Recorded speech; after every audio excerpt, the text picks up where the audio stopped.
I have no doubt that I was influenced by my childhood in Alaska. Being born and growing up there was a real privilege, and it gave me a real respect for the fact that when we design and build houses, we have to really consider the land, the impact on the land and the earth as a whole. But at the age of 9, I was involved in the third largest earthquake in recorded history at the time, and the earthquake itself didn't kill anybody, but the tsunami that followed did. And it got me really interested in the whole concept of houses that could survive disasters.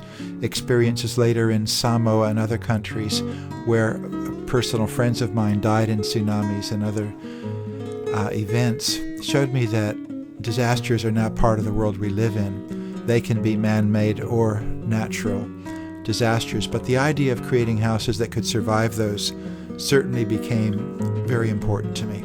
So after some years of building conventional houses, designing super yachts, hotels, resorts, restaurants, and a lot of houses, and then having my own building company building conventional houses, in the year 2008, when the world went through the financial upheavals, I decided I had to move towards more affordable models of housing. And this led us to our first shipping container projects, which we carried on for about a decade, actually about 12 years doing these. And during that time, we went through 3 generations of change.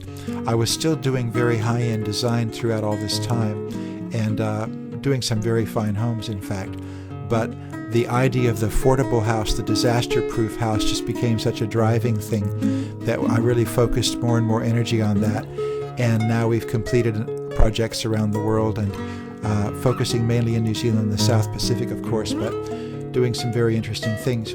Now, coming back to the first question, why use containers in the first place? Well, containers are very unique. They can be deployed very rapidly, as we saw in Christchurch and other post-disaster situations. They're very cheap to move around the planet, 40 times cheaper than trucks, trains, and cars. Shipping containers around the world is one of the most effective ways to move products. And of course, the whole world today supports this huge network of how we move things around the planet, which makes the idea of building modular and moving around the world very effective.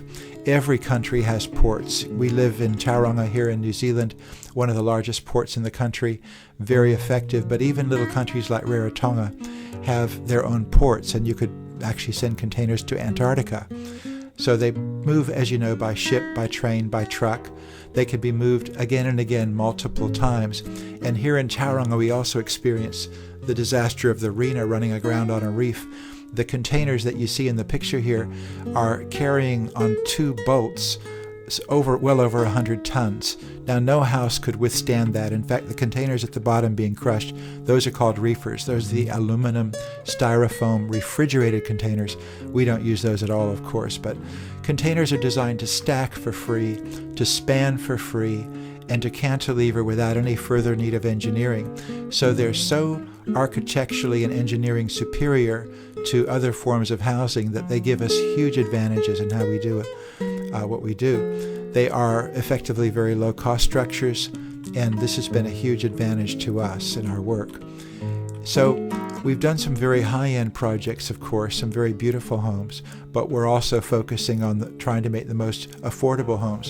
While doing that, however, we're trying to avoid the typical container look. That shipping container with a door and window cut into it is just not everybody's cup of tea. So we're using what's called Corten steel. It's a copper alloy, and it's very interesting because this is a very expensive material for architects to use, but by international law, the shipping container has to be built with Corten steel. And so we're able to do very high quality projects, which are effectively just using the naked material of the container. The advantage of that being there's no painting involved, and so there's virtually no maintenance program involved. If you are simply using proper Corten, you must make sure that you don't replace that with other types of steel, of course. So as you know, containers have been used all over the world for some very serious projects, and it's really nothing new. We certainly didn't invent it. What we have done, however, is to focus on making it more beautiful and more effective as a housing material. And so to do that, we've leveraged our experience in yachts. I've designed the interiors of several super yachts. My original training was in yacht interiors. Now, yacht interiors are all about spatial optimization, making multitasking areas where you can do multiple things in one space, and even a $10 million yacht, of which I've designed several in that category. They're not very big. They're actually quite small. And so the idea of making the most of spaces is extremely critical. So we went through 3 generations. The first generation of our work, which is still being used around the world, is just take an old container, chop it up, put some doors and windows in it, cover the outside to look pretty or not, and then away you go, and that's your house. The second generation was to use brand new containers and not clad the outside, but to simply allow the material of the container to be the cladding. And it actually is a fantastic cladding, much stronger than almost every cladding you can find in New Zealand.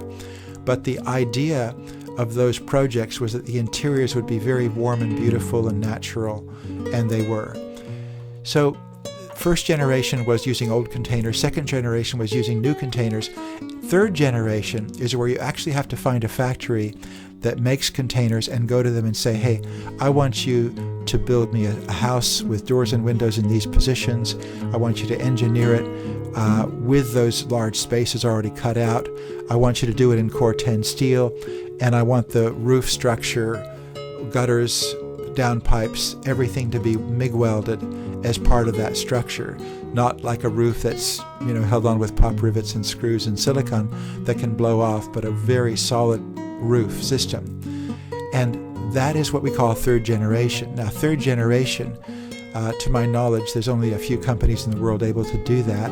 We're one of them, and we're sourcing out of Vietnam, a factory with which we have an exclusive relationship, who builds only for us. And basically, each house we do is unique. We could certainly do mass production, but Kiwis are unique in that they really like things done exactly the way they want them. And it's a small country, but a very individualistic country. So we've geared our whole system for producing really personally designed homes. And the projects we have on the board at the moment are all totally different to each other, totally unique houses.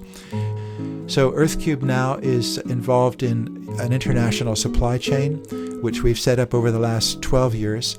And we're basically bringing the best of the best together to produce what we consider to be, if you like, the Humvee of houses. It's really strongly built, but also uniquely beautiful homes.